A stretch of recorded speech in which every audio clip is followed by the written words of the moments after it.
Good morning.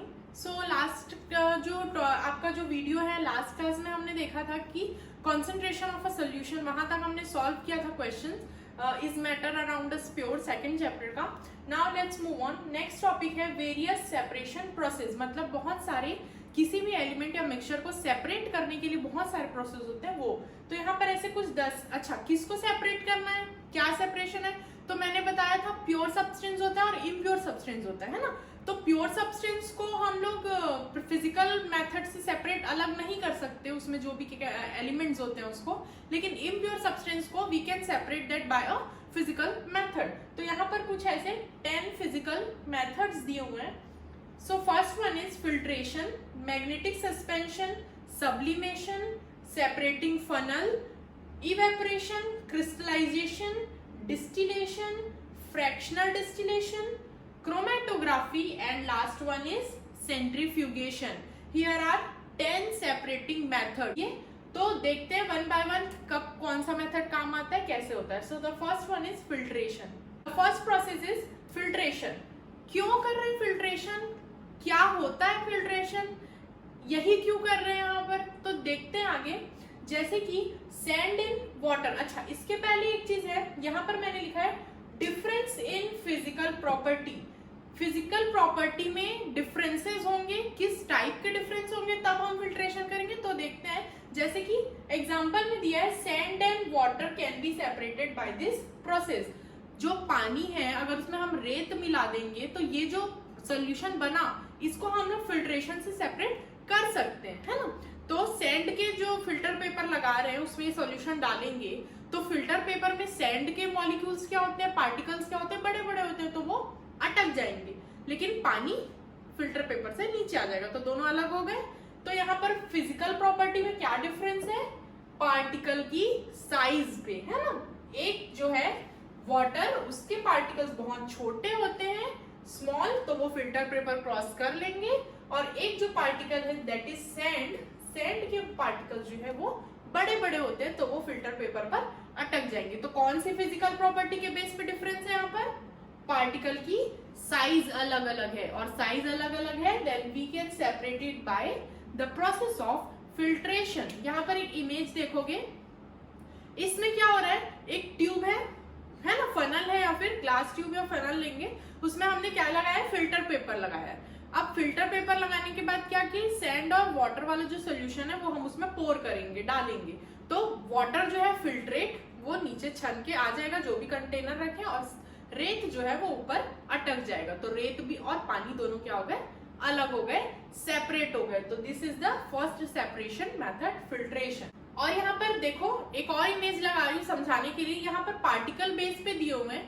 तो बड़े जो पार्टिकल्स है फिल्टर पेपर है ना, उसमें पोर्स होते हैं, और वो पोर्स में बड़े पार्टिकल क्या अटक गए, नहीं जा पा रहे, जो सैंड के, और जो छोटे छोटे पार्टिकल्स है जो क्रॉस हो रहे हैं वो क्या है, वाटर पार्टिकल्स है, वाटर मॉलिक्यूल्स है, तो वो क्रॉस हो गए। इसका बेस्ट एग्जांपल हम डेली लाइफ में देखते हैं, जो चाय है ना, तो जो चाय पत्ती और चाय अलग करते हैं, छन्नी रहती है जो, है ना, तो उससे क्या होता है, चाय पत्ती रह जाती है क्योंकि वो पार्टिकल साइज बड़े हैं, और जो चाय है वो फिल्टर होके नीचे आ जाती है। तो ये बेस्ट एग्जांपल है इस फिल्ट्रेशन प्रोसेस का। Okay, the second process is magnetic separation. Magnetic separation ये कब यूज होता है, ये वाला जो प्रोसेस है, so it is used to separate magnetic particles from non magnetic particles. तो see when we have magnetic particle mixed with non magnetic particles, अगर मैं नॉन मैग्नेटिक और मैग्नेटिक पार्टिकल को एक साथ मिक्स है, उसको मेरे को बोलोगे आपकी सेपरेट करिएगा, तो मैं I will use magnetic separation, ये मेथड है ना।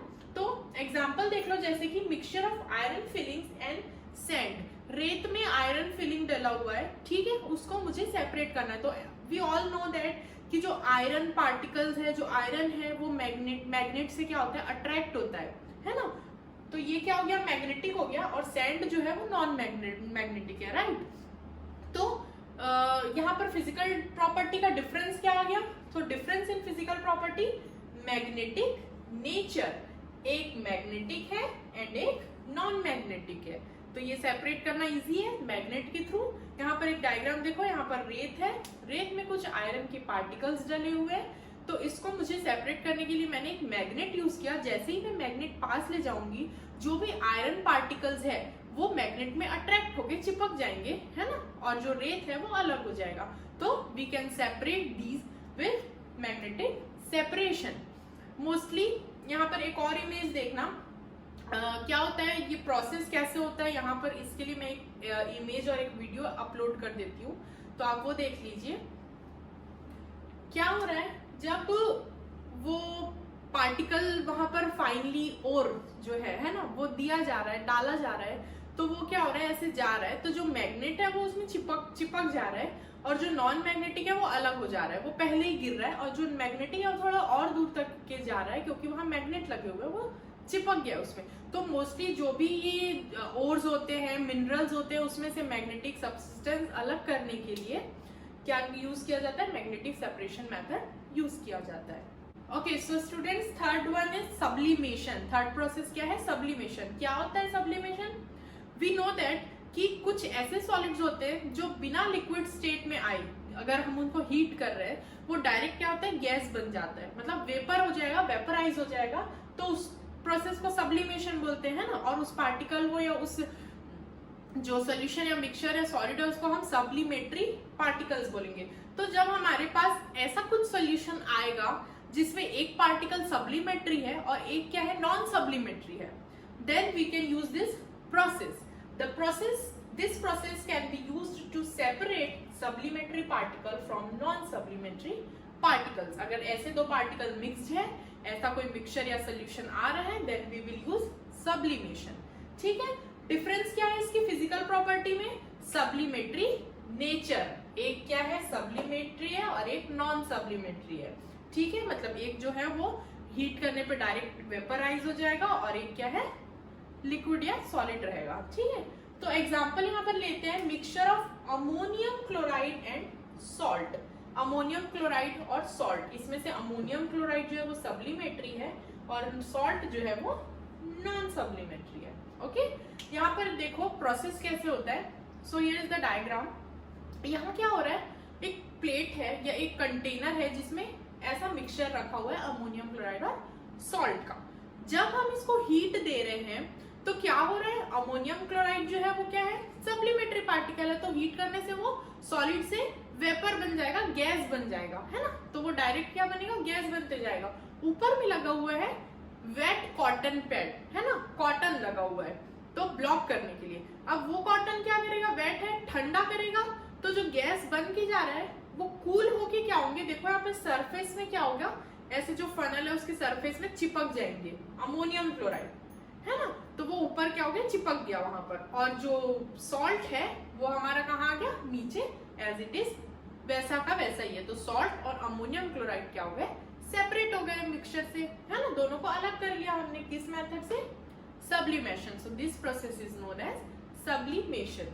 Next is, so the fourth process is separating funnel. Separating funnel क्या है, तो कब यूज करते हैं, so this process is used to separate two immiscible liquids. What is immiscible liquid, तो ऐसे लिक्विड्स जो आपस में मिक्स नहीं होते। Best example oil and water. अगर मैं ऑयल और वाटर को एक साथ मिक्स करूंगी तो दोनों अलग लेयर दिखेंगे, साथ में मिक्स नहीं होंगे, मिलेंगे नहीं आपस में, है ना। सो वो ऐसे लिक्विड्स को, इमिसिबल लिक्विड्स को सेपरेट करने के लिए वी यूज सेपरेटिंग फनल।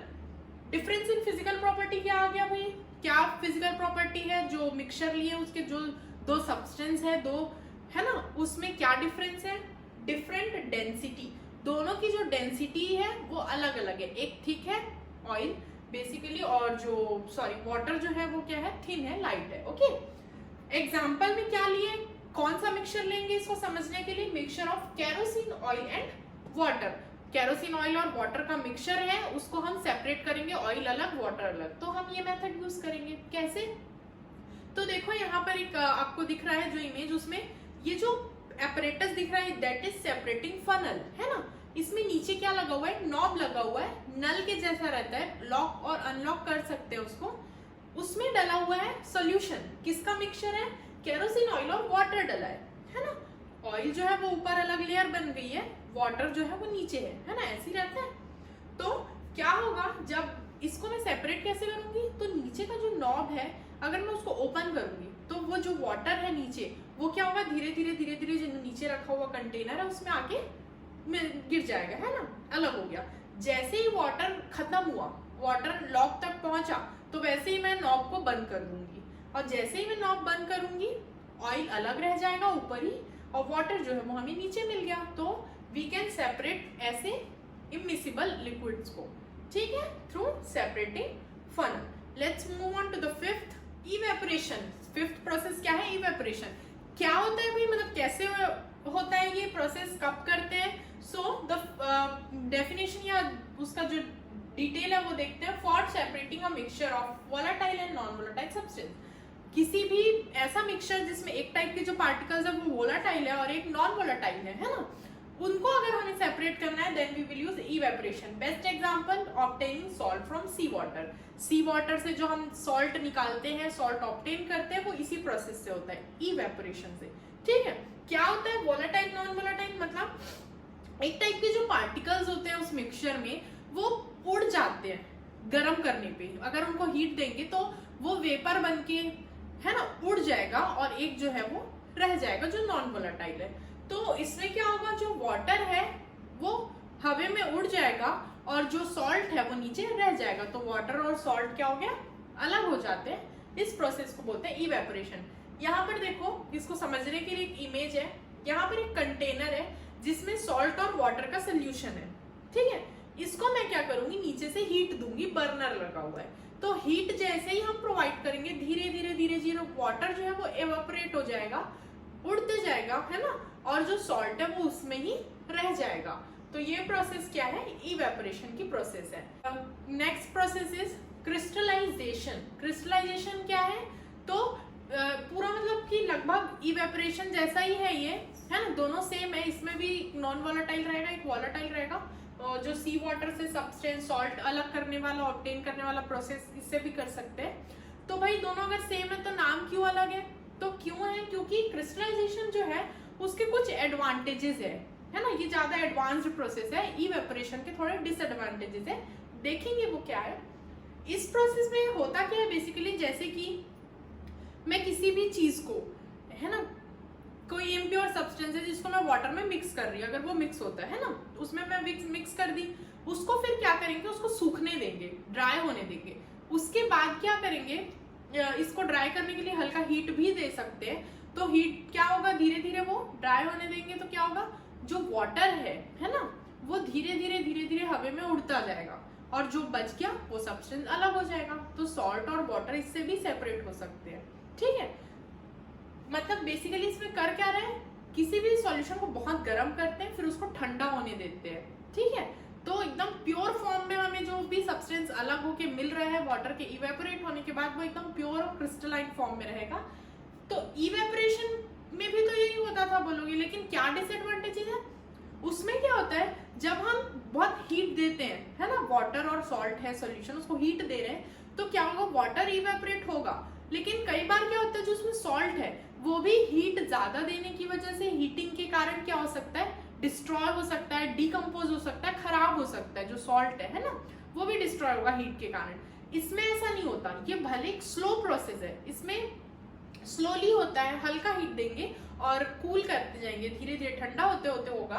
तो ये स्लो प्रोसेस है, लेकिन इसमें प्योर क्रिस्टलाइन सब्सटेंस मिलता है, और उसमें सॉल्ट में कुछ इम्प्यूरिटीज रह सकती है। तो इसलिए ये एडवांटेजेस है इसके, और ये एडवांस प्रोसेस है क्रिस्टलाइजेशन। यही डिफरेंस है एक दोनों में, बाकी ऑलमोस्ट जो एग्जांपल है दैट इज सेम। ओके, इसका डेफिनेशन देख लो, it is a process of cooling a hot concentrated solution of a substance to obtain crystal, है ना। क्रिस्टल इज कॉल्ड क्रिस्टलाइजेशन, क्योंकि इसमें हमें क्रिस्टल फॉर्म में मिलता है, कोई भी प्योर क्रिस्टल मिलता है, इसलिए इसको क्रिस्टलाइजेशन बोलते हैं। The process of crystallization is used to obtain a pure solid substance from a impure sample. Okay, seventh is distillation process. It is a process used to separate two miscible liquids. हमने immiscible liquids जो mix नहीं होते उनको अलग करने के लिए separating funnel use किया था। ऐसे लिक्विड्स जो आपस में मिक्स हो जाते हैं, है ना, मिल जाते हैं, पता ही नहीं चलता, मिसिबल लिक्विड्स, उनको अगर हमें सेपरेट करना है then we will use distillation process. ऐसे लिक्विड मतलब जैसे कि acetone in alcohol, acetone and water, alcohol and water, ये दोनों आपस में मिक्स हो जाते हैं अच्छे से, तो इनको सेपरेट करने के लिए हम डिस्टिलेशन प्रोसेस यूज करते हैं। इनका जो फिजिकल प्रॉपर्टी है, जैसे एसीटोन और वाटर का मिक्सचर है, तो उसके दो जो एसीटोन और वाटर है उसमें क्या डिफरेंस है फिजिकल प्रॉपर्टी में? Boiling point. दोनों का जो बॉइलिंग पॉइंट है वो अलग अलग है। अगर किसी मिक्सचर के दो एलिमेंट्स या दो सब्सटेंस के बॉइलिंग पॉइंट में डिफरेंस है, अच्छा डिफरेंस है, मतलब कि 40-45 का डिफरेंस है दोनों के बीच, तो हम यूज कर सकते हैं डिस्टिलेशन प्रोसेस, है ना। मैं इसका डिफरेंस क्यों काउंट कर रही हूँ वो आगे पता चलेगा आपको। तो एग्जांपल में लिया है मैंने mixture of acetone and water. Acetone का जो बॉइलिंग पॉइंट है 56 डिग्री सेल्सियस है और वाटर का तो 100 डिग्री सेल्सियस है ना, तो मतलब ये जल्दी बॉइल होके ऊपर चला जाएगा और वाटर क्या है उससे लेट बॉइल होगा। तो बॉइलिंग पॉइंट में डिफरेंस होने के कारण इसको डिस्टिलेशन प्रोसेस से अलग करना इजी है। ये प्रोसेस कैसा है हम देख लेते हैं आगे, इमेज को एक्सप्लेन करती हूँ मैं, आप समझ। ओके स्टूडेंट्स, देखो यहाँ पर दिया है डिस्टिलेशन के लिए। यहाँ क्या हो रहा है, जो फनल दिख रहा है डिस्टिलेशन फ्लास्क लिखा हुआ है, वहाँ पर है mixture of acetone and water, है ना, वो हमने रखा। नीचे से हम उसको क्या दे रहे हैं, हीट दे रहे हैं। जैसे ही हीट देंगे तो क्योंकि एसीटोन का जो बॉइलिंग पॉइंट है वो कम है, मतलब वो जल्दी बॉईल होना शुरू होगा, तो एसीटोन बॉईल होके क्या होगा, वाटर वेपर एसीटोन जो बॉईल होगा वो वेपर बन जाएगा। और वेपर बनने के बाद क्या होगा, वो जो साइड में राइट साइड दिख रहा है झुका हुआ, वहां से उसके थ्रू हो जाएगा ये वाटर कंडेंसर दिख रहा है ना, जहां पर कूलिंग के लिए यूज होगा।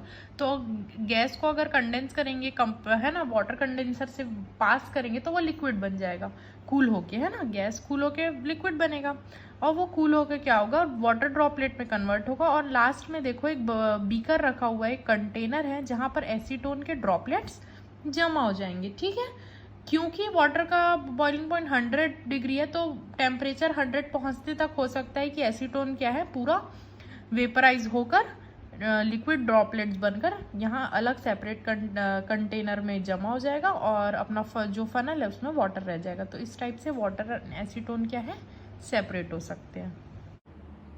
जो भी फैक्ट्रीज हैं जहां एल्कोहलिक बेवरेजेस बनते हैं, है ना, वहां पर ये प्रोसेस यूज किया जाता है एल्कोहल से और वाटर को अलग करने के लिए। डिस्टिलेशन प्रोसेस वहां यूज किया जाता है। Okay, fractional distillation. डिस्टिलेशन के बाद क्या है, फ्रैक्शनल डिस्टिलेशन। क्या होता है ये भाई, नाम तो सेम लग रहा है, बस इसमें फ्रैक्शनल यूज हुआ है। तो देखो, a process used to separate 2 और more miscible liquids with difference of boiling point less than 25 degree Celsius. Miscible liquids को ही जैसे कि डिस्टिलेशन में किया था हमने, उस वैसे ही लिक्विड्स को सेपरेट करने के लिए ये भी यूज होता है, लेकिन ये थोड़ा सा एडवांस्ड तरीका है ना। कैसे, यहाँ पर क्या होता है, जब जो लिक्विड्स हैं, है ना, उनके बॉइलिंग पॉइंट में बहुत कम डिफरेंस होता है, छोटा डिफरेंस होता है। पहले वाला हमने देखा था वाटर और एसीटोन, तो उसमें क्या था 40 to 45% का गैप था दोनों में, है ना। लेकिन अगर 25 डिग्री से कम का गैप है तो कैसे करेंगे भाई, अगर उस प्रोसेस से करेंगे तो क्या होगा, जैसे ही वो वेपर बन के उड़ेगा एसीटोन, है ना, जो नेक्स्ट है उसका भी बॉइलिंग पॉइंट पास आ जाएगा, वो भी साथ में उड़ने लग जाएगा, अलग नहीं होगा वो, है ना। तो क्या होगा, ऐसे प्रोसेस के लिए हम ये वाला फ्रैक्शनल डिस्टिलेशन यूज करते हैं। फिजिकल प्रॉपर्टी देखो यहाँ पर भाई, बॉइलिंग पॉइंट का ही डिफरेंस है दोनों में।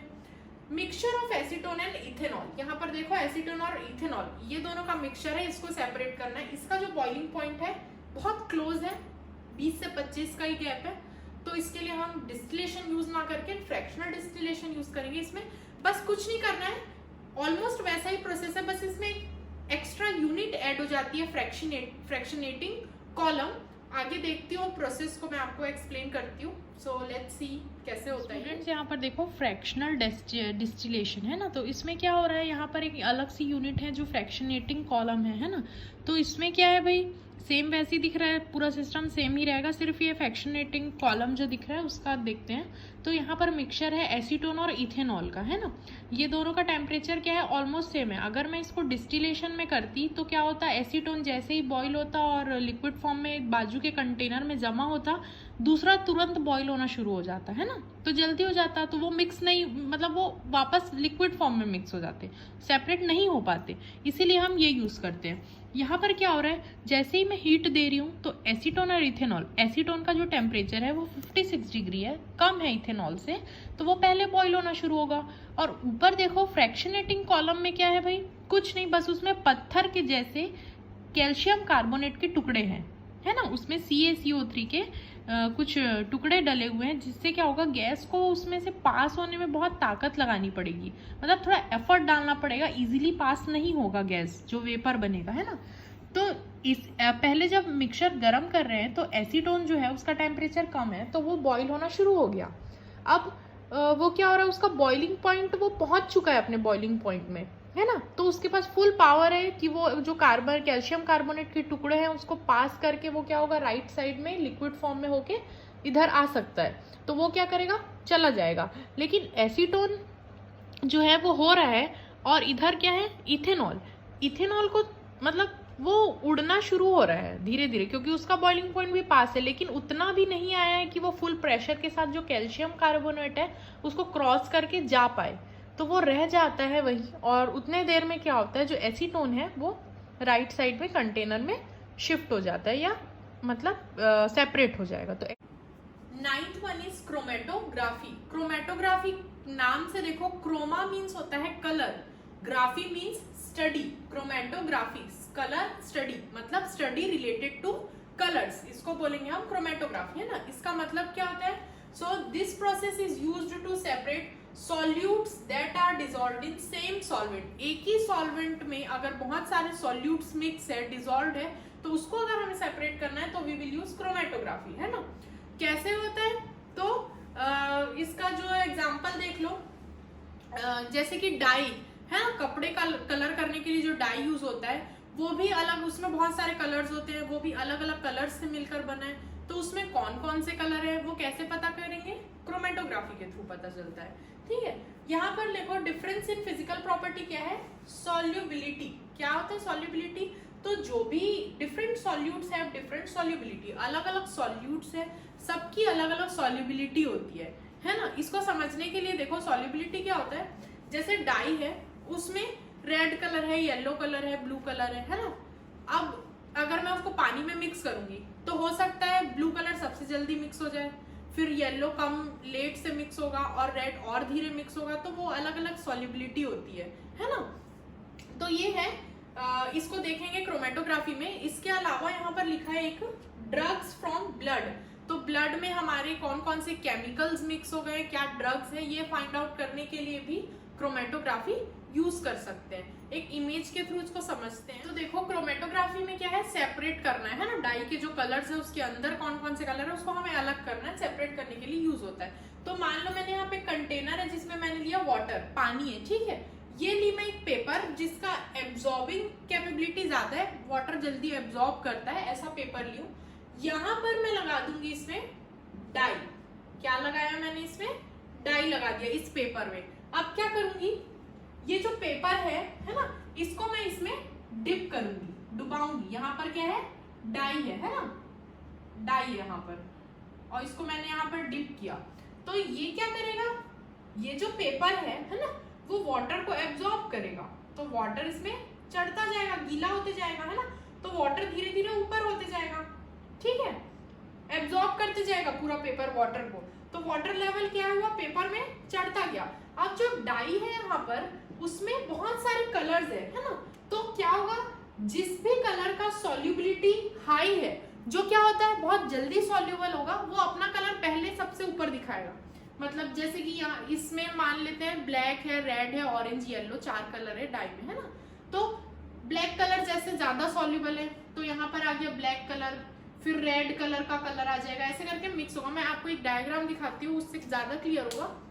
तो यहाँ पर देखो कलर पहले चढ़ गया, है ना, फिर जो उससे कम सॉल्युबल है वो आया, उससे और कम सॉल्युबिलिटी है वो दिख रहा है, उसके नीचे है जो सबसे नीचे कलर चढ़ गया, जो उसमें पेपर में दिख रहा है हमें सबसे कम सॉल्युबिलिटी वाला। तो ऐसे क्या हो गए, चारों कलर सेपरेट हो गए, है ना, अलग अलग हो गए, सॉल्युबिलिटी भी पता चल गई। तो ऐसे यूज होता है ये क्रोमेटोग्राफी। लास्ट जो प्रोसेस है आपका वो है सेंट्रीफ्यूगेशन। क्या होता है centrifugation, so it is a method to separate the suspended particle of a substance from a liquid in which the mixture is rotated at high speed in centrifuge। ठीक है, तो क्या होता है भाई, एक मतलब इसमें ये बोल रहा है कि जो मिक्सचर है उसको रोटेट किया जाएगा, है ना। जैसे कि एक एग्जांपल ले लो, अगर हम एक पत्थर है ना, उसको हम रस्सी पे बांध के घुमा रहे हैं, है ना। सेंट्रीफ्यूगल सुना होगा आपने नाम, सेंट्रीफ्यूगल कुछ सुना होगा, वो क्या है देखो। तो जो पत्थर है उसको हमने घुमाया है ना रस्सी में बांध के।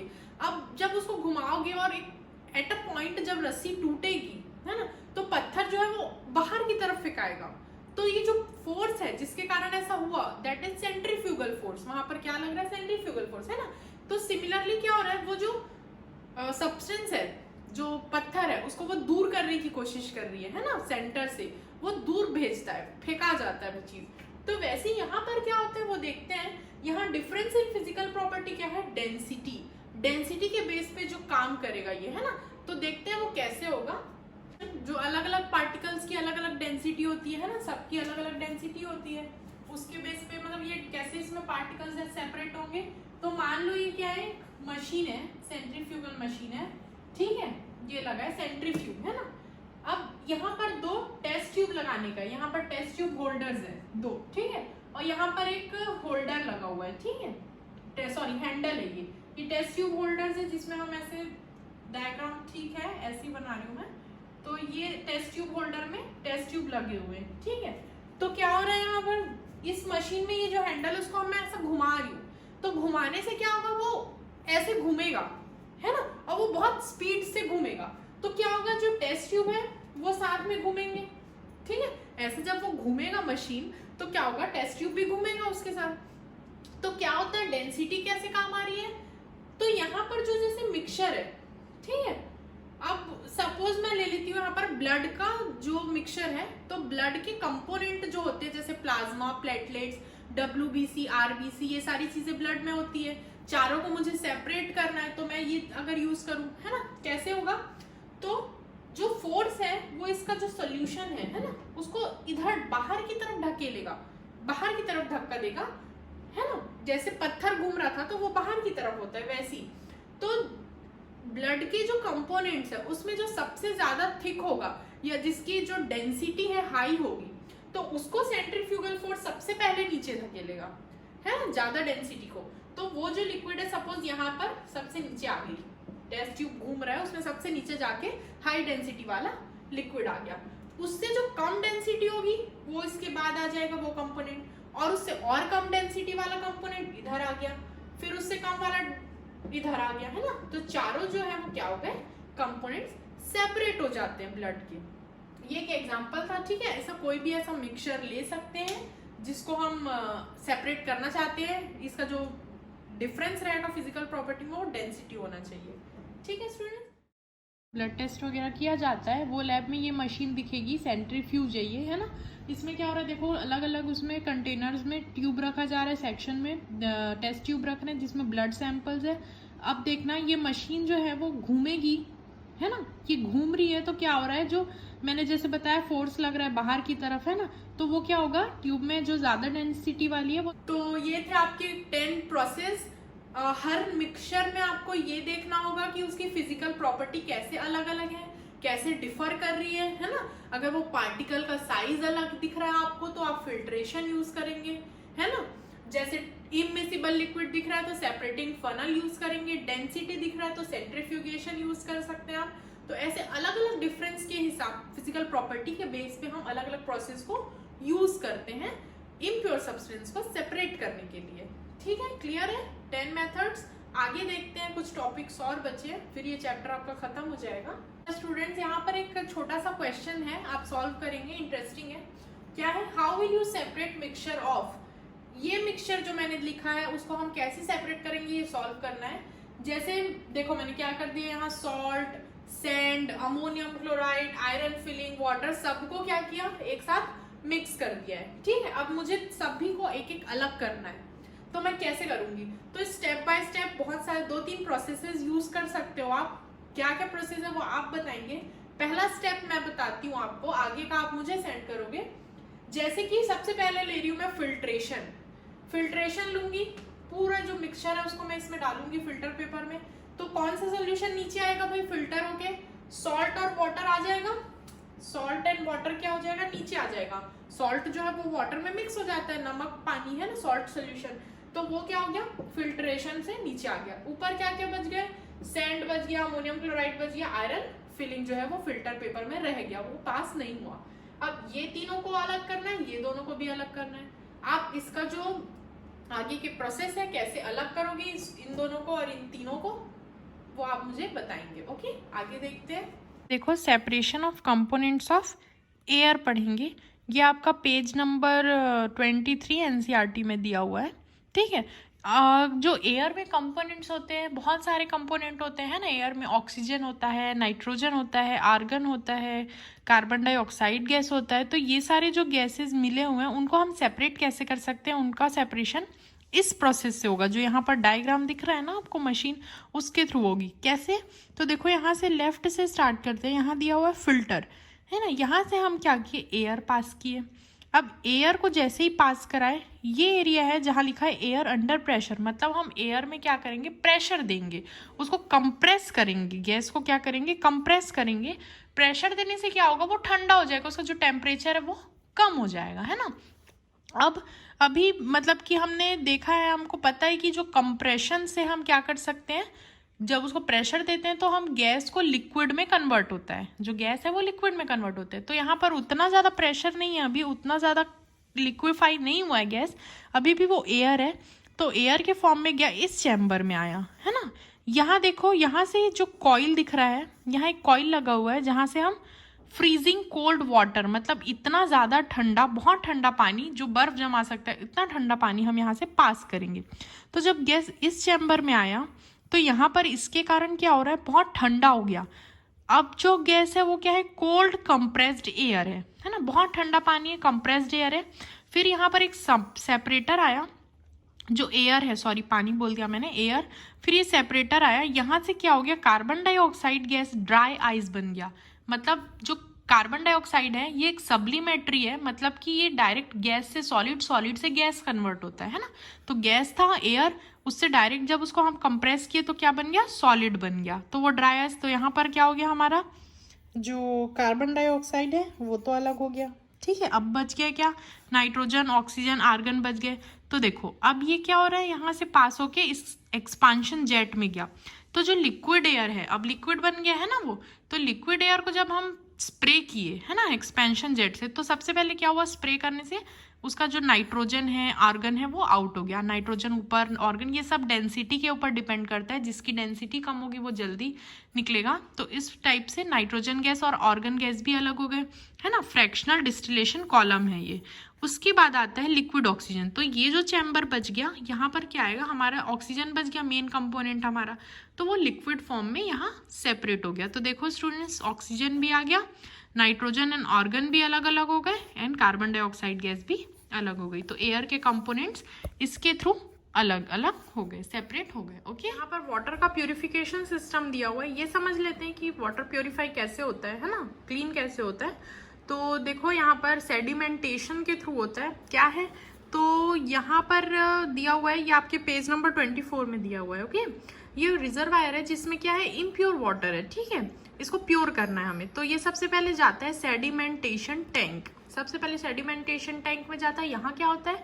तो यहाँ पर it allows the solid to settle, मतलब वाटर में जो भी मतलब इम्प्योरिटीज है, जो सॉलिड पार्टिकल मिक्स है ना, गंदा है पानी, तो सॉलिड पार्टिकल क्या होगा? इसमें आके बैठ जाएंगे, ठीक है, सारे। और यहाँ से जो फिर प्योर, थोड़ा वाटर प्योर हुआ, वो जाता है लोडिंग टैंक में। लोडिंग टैंक में क्या होता है? To sediment the suspended impurities. यहाँ क्या होता है? जो बहुत छोटे पार्टिकल्स, सस्पेंडेड पार्टिकल्स, बहुत छोटे छोटे पार्टिकल्स जो है वो नीचे आ जाते हैं, और वाटर यहाँ पर ऊपर से फिर कहाँ गया? प्योर हो गया, और फिर एक बार और फर्दर फिल्ट्रेशन के लिए जाता है। फिल्ट्रेशन टैंक है यहाँ। फिर देखो water, fine sand, gravel, course gravel, है ना, ये सारा क्या हो गया? बैठ गया नीचे, प्योर हो गया वाटर। और यही प्योर वाटर क्या होता है, अब इसमें क्या हो गया, जर्म्स रहते हैं पानी में, है ना, तो बैक्टीरियाज रहते हैं, उसको मारने के लिए क्लोरीनेशन होता है। इस टैंक में क्या होता है, वाटर का क्लोरीनेशन, जिसमें क्लोरीन गैस होता है, और क्लोरीन गैस क्या करता है, वाटर को प्योर करता है, जर्म्स को मार देता है ना। तो क्लोरीन गैस से यहाँ क्लोरीनेशन हुआ और फिर यहाँ हमारे घरों में पानी आया। तो वाटर प्योरिफिकेशन सिस्टम ऐसे वर्क करता है। ओके स्टूडेंट्स, क्लियर है?